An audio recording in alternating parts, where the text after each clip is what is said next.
Emil Smith Rowe hands the Gunners their first win at Stamford Bridge since October 2011 with a close-range finish midway through the first half. Watch until the end of this review to hear all of my thoughts on yesterday's match.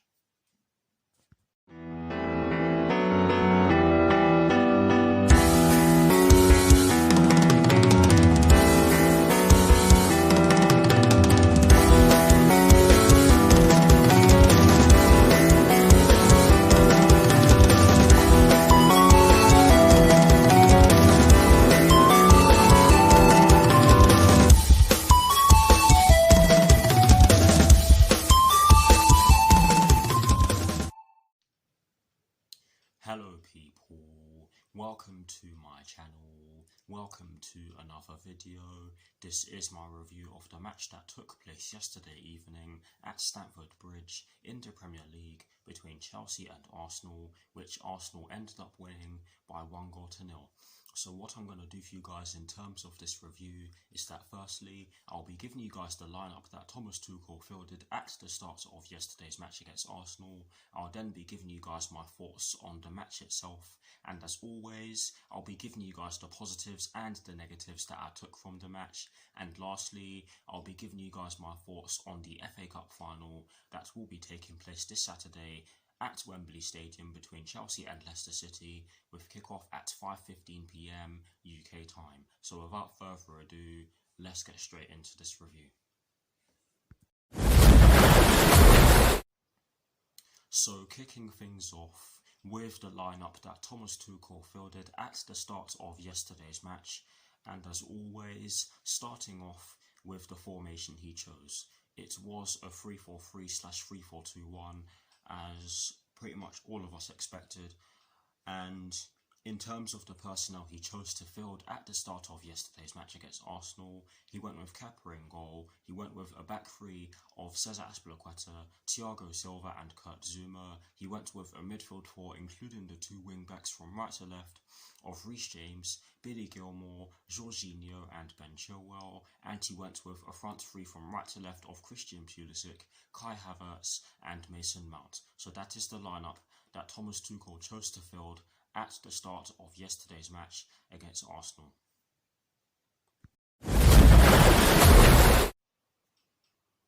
Now for my thoughts on the match itself, and as always, starting off with the first half. I actually felt as though we made a decent start to the match. We were moving the ball about pretty well, but having said that, Arsenal were putting us under a lot of pressure, and it ended up paying off. And I'll get to the goal we conceded in a second, because believe me guys, I'm going to give up a lot of time for the goal we conceded.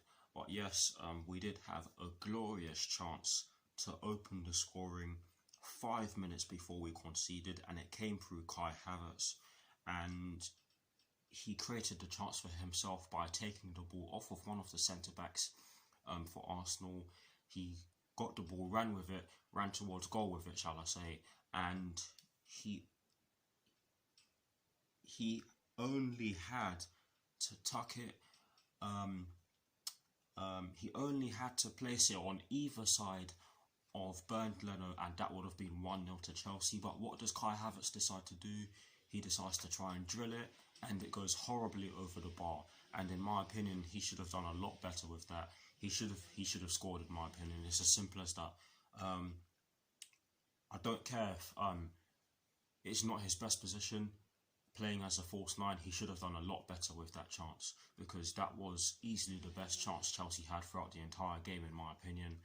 But 5 minutes later, we concede the goal, and my God, is this an avoidable goal? Completely avoidable. Jorginho passes the ball back towards the goal, which was completely vacant. He did not see that Kepa was not on his line. He thought that he was on his line when he passed the ball back, and Kepa got there in time and saved Jorginho from scoring an own goal. He couldn't catch it, because if he did catch it, it would have been an illegal stop, and it would have been an indirect free kick to Arsenal, taken from the edge of the box, edge of the 6-yard box, if I'm not mistaken. But honestly, the ball fell to Pierre-Emerick Aubameyang, and Kepa did try to stop the pass from getting through to Emil Smith-Rowe, but he couldn't, and Emil Smith-Rowe just touched the ball into the bottom right corner on his side. It wasn't the cleanest of finishes, but it's a goal for them, and none of us can criticise that. Honestly, it was a terrible mistake from Jorginho. I'm not going to blame Kepa for this, because he did everything he could. He couldn't catch it because, like I said, if he did, he would have given away an indirect free kick, which we probably would have conceded from anyway, and I think he would have been booked. But yes, honestly, terrible mistake from Jorginho, and it's annoying because I've seen him pull off some world-class passes towards some of our attackers, and there were some of our attackers who were free when he passed the ball backwards, which is very annoying. But yes, stupid goal to concede, and after that we really did struggle to get through them. Arsenal just made it very hard for us to get through it. They were very compact, and they did have little spells in the first half where they got in behind us and caused us a few problems, but thankfully nothing came of those little spells. Yes, we did have some good chances. Mason Mount had some chances. Kai Havertz did have some chances of his own to get in behind and distribute the ball. Ben Chilwell also had some chances to get in behind and distribute the ball, but nothing really came of them. Mason Mount did have a few shots on target, but they did not really test Bernd Leno whatsoever. But honestly, guys, I'm just going to summarise, because the first half for me just wasn't too great, and it's as simple as that, really. Now for my thoughts on the second half. If I'm being honest, we did make a good start to the second half. We brought on Callum Hudson-Odoi for Billy Gilmour, and I felt as though that was the correct change. I felt as though that was the correct change to make, and that did result in Mason Mount playing in one of the two central midfield roles. And we did have a spell at the start of the second half where we were controlling the ball and getting into our final third, but we weren't really creating anything. We didn't have too many clear-cut chances in the second half, to be honest. After that little spell, it all just fizzled out, and we struggled to create things. We kept having to go out wide because nothing was going through the middle, and I'll touch on that in more detail later on in this part of this review. But yes, Arsenal just kept on being compact, and they looked to hit us on the counter-attack more in the second half, which they did do towards the latter stages of the second half, I must say. But they did hit us on the counter-attack, and they got in behind us quite a few times, and on another day they probably would have seen themselves put the ball in the back of the net. But oh god, give me a few seconds. Oh god.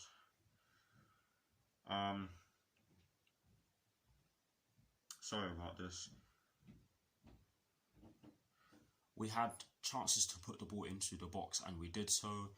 We had a few set pieces, namely corners, which were delivered really well, but Arsenal just got the ball away from their goal. And I have to say that the story of the game was pretty much us not being able to take the chances in which we got, and us losing concentration, because we did have some good chances in the second half. Olivier Giroud hit the crossbar, so did Kurt Zouma. Mason Mount did have some opportunities. A lot of our players had opportunities in the second half, but in all honesty, our finishing was not great yesterday evening. And it's annoying because the one time we had the ball in the back of the net, it was ruled out for offside, and correctly so. Christian Pulisic did head the ball into the back of the net after Kai Havertz flicked it on, but when Kai Havertz flicked it on, Christian Pulisic was in an offside position, so it was ruled out, and correctly so. And that just goes to show how we were from an attacking sense. Defensively, yes, if I'm being honest, I don't think we were that great defensively yesterday. We didn't have too much to deal with because Arsenal were sitting back for large parts of the game. but they did get in behind us quite easily, I have to say. Thomas Tuchel did bring on Olivier Giroud and Hakim Ziyech, and they weren't able to change the game because there wasn't a lot of movement, I must say, and they just struggled. They got eased off the ball quite easily, I have to say, and they were finding it very difficult to find space. So to summarise, I'm just going to say that it was not a good performance from us yesterday evening. Arsenal thoroughly deserved to win. They were the better team, it's as simple as that, and congratulations to them for getting their first win at Stamford Bridge since October 2011. They've had some torrid times at Stamford Bridge, so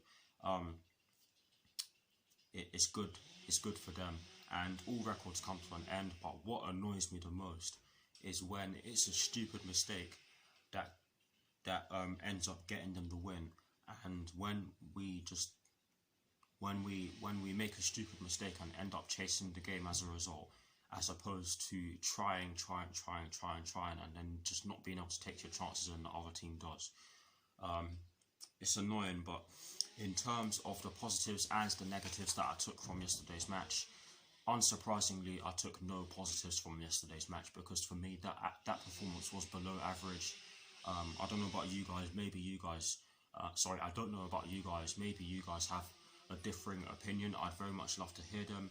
But I've taken no positives from yesterday's match, and that means that I've taken three negatives from yesterday's match. The first one being that we weren't able to progress the ball through the centre of the pitch.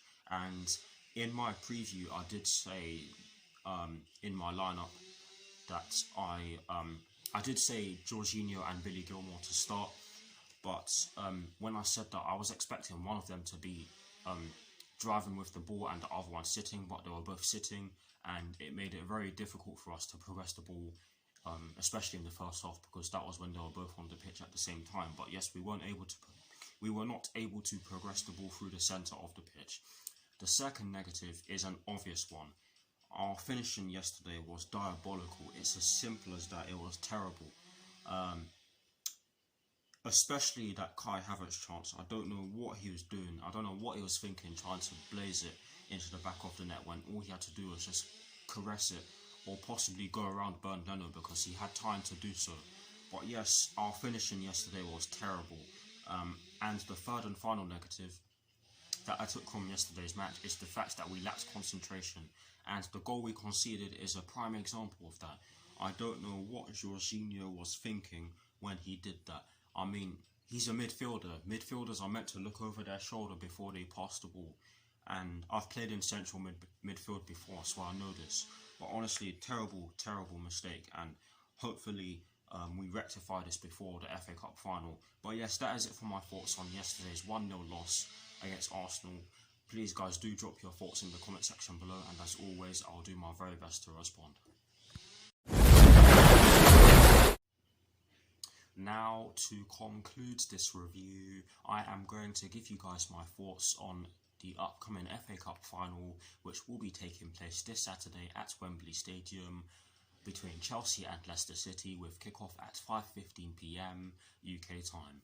Honestly guys, I am looking forward to it, but we have to rectify our loss to Arsenal by putting in a much better performance. And honestly, it's not going to be easy, because Leicester City are a fantastic team. They thoroughly deserve to be in the final, especially when you consider the way they've played in previous rounds. I am looking forward to it. Sadly, I'm not going to be able to watch it whilst it's live, but I will be watching it when it is released on the Chelsea website. But honestly, guys, I am very much looking forward to it. Hopefully we can lift the FA Cup for the 9th time, but we'll just have to see. That is it for this review. I hope you all enjoyed it. Please do like, comment and subscribe to my channel if you're new, and I'll see you very soon for some more videos. Come on you Blues, and peace.